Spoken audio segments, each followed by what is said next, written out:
Mapagpalang gabi po muli sa ating lahat mga kapatid, at andito na ulit po tayo sa ating pong gawain na pagbabasa po dito po sa ating daily devotion.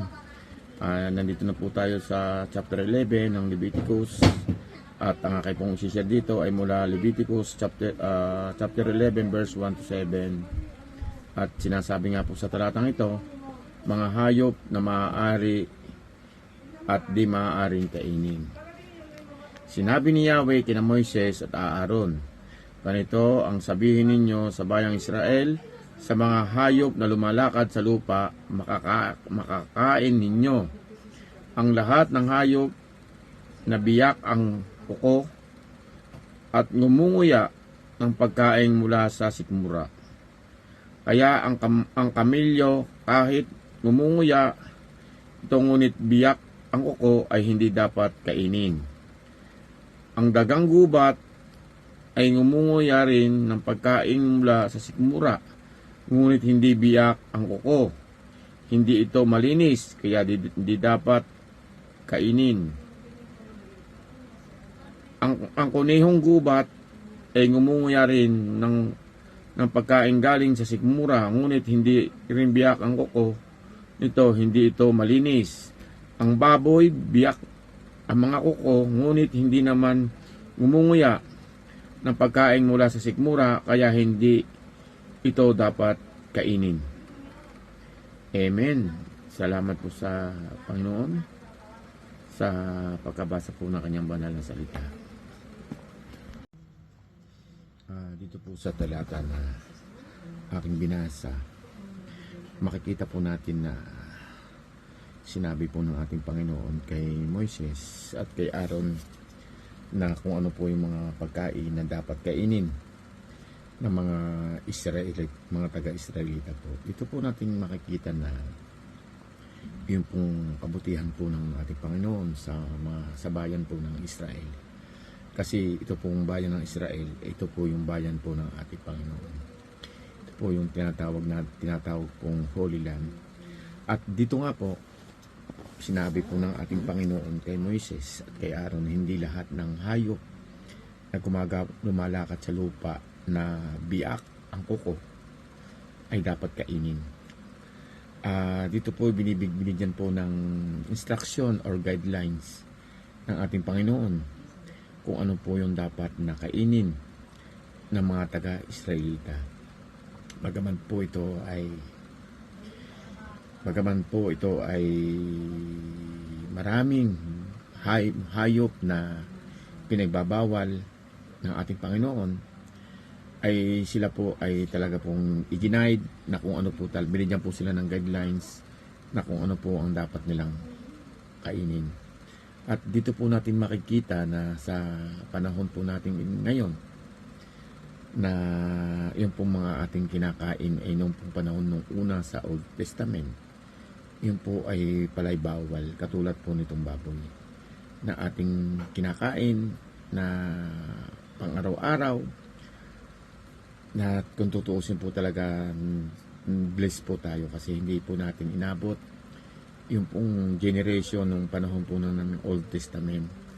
Kaya purihin natin ang ating Panginoon kasi sa panahon natin ngayon, malaya tayo kung ano ang gusto natin kainin. Makikita nga po natin sa yung po mga kinakain ngayon ng tao, halos yung pong pinagbabawala ng Panginoon ng panahon po ng Old Testament. Kaya sa pamamagitan po ng pagtubos po ng ating Panginoong Jesucristo sa ating mga kasalanan, yung pagkalinis po niya sa atin, kaya po tayo ay kung ano pong gusto natin kainin ay nakakain po natin. So purihin po ang Panginoon sa patuloy po tayo na ating pong ginagawang ito sa ating pagbabasa ng daily devotion, pag-share, pag-aaral, at sa araw-araw na pag-iingat sa atin na binibigyan tayo ng kalakasan. Purihin ang Panginoon. Salamat po and God bless sa ating lahat. Magandang gabi po sa ating lahat. Ang akin pong isi-share ngayon ay sa Leviticus chapter 11 verse 8 to 12. Huwag kayong kakain ng karne ni hipo man ng bangkay ng mga hayop na ito. Marumi ito para sa inyo. Sa mga nilikhang nasa tubig, maging alat o tabang, ang maaari lamang ninyong kainin ay ang mga isdang may palikpik at kaliskis. Ngunit ang isdang walang palikpik at kaliskis, malaki man o maliit, sa dagat o sa ilog man ay marumi para sa inyo. Huwag kayong kakain nito at iwasan ninyo ang mga patay nito. Lahat ng nilikha sa tubig na walang palikpik at kaliskis ay huwag ninyong kakainin. Amen. Magandang umaga po sa inyong lahat. Ang isi-share ko po ngayon, Leviticus chapter 11, verse 13 to 18. Tungkol naman sa mga ibon ng mga ito, ang huwag ninyong kakainin, sapagkat marumi ang agila, ang butwera at ang agilang dagat, ang lawin at ang limbas at ang mga kauri nito. Lahat ng uri ng uwak, ang otris, panggabing lawin dagat at mga kauri nito. Lahat ng uri ng kwago, ibon, maninisid ng isda, ang kwagong parang may sungay, at ang pelikano. Amen. Na babasahin ko po, Leviticus chapter 11, verse 19 to 24. At ang sigwena, ang tagak ayon sa kaniyang pagkatagak, at ang abubila, at ang kabag-kabag. Lahat na may pakpak na umusad na lumalakad na may apat na paa ay marumi na sa inyo. Gayon man, ang mga ito'y inyong makakain sa lahat ng may pakpak na umusad na may apat na paa. Ang mga may dalawang paang mahaba, bukod pa sa kanilang mga paa, upang kanilang ipalungso sa lupa. Sa kanila'y makakain ninyo ang mga ito. Ang balang ayon sa kaniyang pakabalang, at ang lugton ayon sa kaniyang pakalugton, at ang kuliglig lupa ayon sa kaniyang pakakuliglig, at ang tipaklong ayon sa kaniyang pakatipaklong. Tatapuat lahat na may pakpak na umusad na mayroong apat na paa, ay kasuklam-suklam naga sa inyo. Asamaga itayo, magiging karumdamula kayo. Sinumang humipo na banggay na mga iyan ay magiging karumandumar hanggang sa hapon. Amen. Magandang gabi po sa ating lahat. Ang isi-share ko po ngayon ay makikita sa Leviticus chapter 11 verses 25 to 30. Ito po ang nakasulat.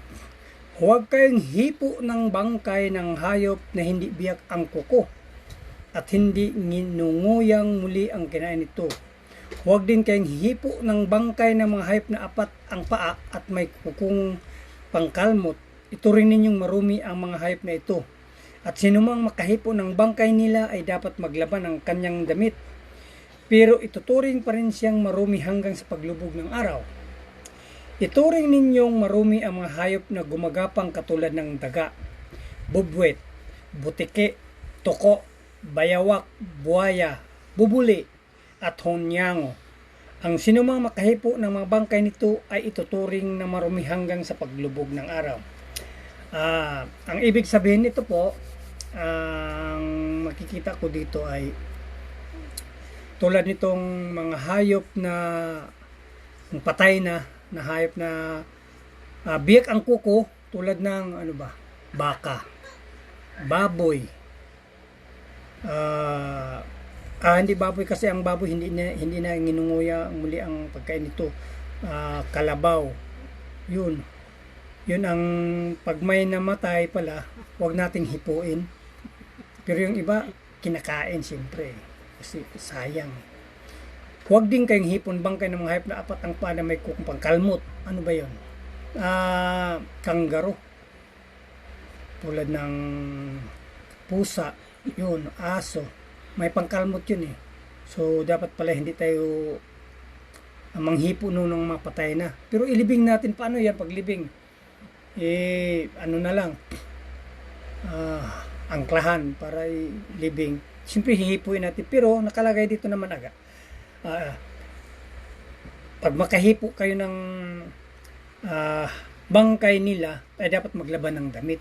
Pero ituturing pa rin siyang marumi hanggang sa paglubog ng araw. So hanggang paglubog ng araw, marumi pa rin. So no, hanggang sa paglubog ng araw, ibig sabihin paggabi, wala na, hindi na marumi kasi nilabhan mo na yung damit mo eh. Yun ang nakasulat dito eh.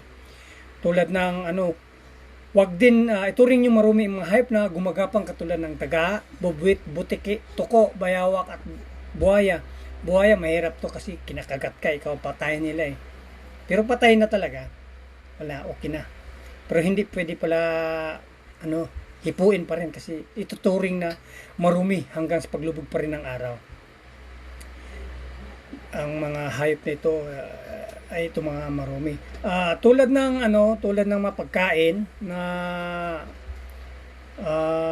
sinabi dito sa 18 to 20, huwag ninyong kainin ng mga ibon katulad ng mga agila, huwag.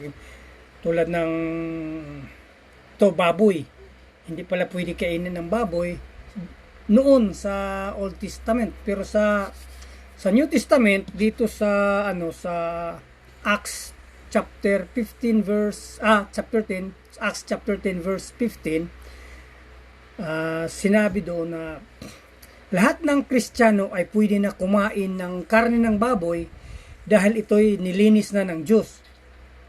Pwede na palang kakain. Sa New Testament nito sa Acts at saka dito sa 1 Timothy nakalagay rin na karning baboy ay isa itong pagkain na ginawa ng Diyos para ihandog sa mga thanksgiving sa naniniwala sa katotohanan. So ibig sabihin, pwede na makakain ng mga ng baboy kasi pang pang Thanksgiving, pang handog rin yan sa Thanksgiving ngayong henerasyon. Pati yung mga isda na walang kaliskis at walang mga pwede na palang kakainin kasi nilinis na lahat ng Diyos. Yun ang sinasabi niya sa New Testament dito sa Acts chapter 10 verse 15. 'Di ba? Pwede pala tayong kakain ng kasi itong binasa natin sa Leviticus sa Old Testament. Ito lang ang nakita ko kasi sa New Testament yun sa Acts at saka sa 1 Timothy. 1 Timothy chapter 4 verse 3. Karning baboy ay isa itong pagkain na ginawa ng Diyos para ihandog sa mga Thanksgiving o sa mga party sa naniniwala ng katotohanan. Yun lang po. Maraming salamat. God bless. Magandang gabi po sa ating lahat. Ang ibabahagi ko po ngayon ay makikita sa Leviticus chapter 11 verses 31 to 36. Ito po ay para kay Aileen. Ito po nakasulat. Ituring ninyong marumi ang mga hayop na gumagapang katulad ng daga, bobwet, butiki, tuko, bayawak, buwaya, bubuli at hunyang. Ang sinumang makahipo ng mabangkay nito ay ituturing na marumi hanggang sa paglubog ng araw. Ang alingmang bagay na mahulugan ng patay na katawan nito ay magiging marumi. Maging ito'y yari sa kahoy, tela, balat, pusako at ginagamit kahit saan. Ito'y dapat hugasan ng tubig, pero ituturing pa rin na marumi hanggang sa paglubog ng araw. Kapag ang palayok o banga ay nahulugan ng patay na hayop na ito, ang lahat ng laman sa loob nito ay marumi na at ito'y dapat nang basagin. Ang lahat ng pagkain na nilagyan ng tubig na mula sa banga ito ay marumi na at marumi na rin ang anumang inumin na nasa bangang ito. Ang alinmang mahulugan ng patay na katawan ng mga iyon ay magiging marumi. Kapag ang nahulugan ay pugon o palayok, ituring ninyong marumi yun at dapat basagin. Ang batis o balon na mahulugan ng kanilang patay na katawan ay manatiling malinis. Pero ang sinumang makahipo ng patay na katawan na iyon ay magiging marumi. Yun lang po. Maraming salamat. God bless. Gandang gabi po. Ang akin pong babasahin ngayon ay Leviticus chapter 11 verses 37 to 41. If the carcass falls on the seed grain to be planted in the field, the seed will still be considered as clean. But if the seed is wet when the carcass falls on it, the seed will be defiled. If an animal you are permitted to eat dies, and you touches its carcass, you will be defiled until evening. If you eat any of its meat, or carry away its carcass, you must wash your clothes, and you will remain defiled until evening. All small animals that scurry along the ground are detestable, and you must never eat them. Magandang pagpapalang gabi po. Ang amin pong ibabahagi ay sa Levitico chapter 11 verses 42 to 47. Ito po yung patungkol sa mga may dalawang uri dito. Yung mga hayop na maaaring kainin at hindi pwedeng kainin. Ako po ay sa 42, babasahin ko po, maging ito'y gumagapang sa lupa o naglalakad na may 4 na paa o higit pa. Huwag ninyong dudumhan ang inyong sarili sa pamamagitan ng pagkain ng alinman sa maruruming hayop na ito. Panatilihin ninyong malinis ang inyong sarili sapagkat ako'y si Yahweh na inyong Diyos ay banal. Ako ang naglabas sa inyo sa Ehipto upang maging Diyos ninyo. Dapat kayong maging banal sapagkat ako'y banal. Ito ang mga tuntunin tungkol sa mga hayop, sa mga ibon at sa mga nilikha sa tubig para malaman ninyo ang malinis o hindi, ang makakain at hindi makakain. Purihin ang Diyos sa pagkabasa ng kanyang mga salita. Amen. Amen.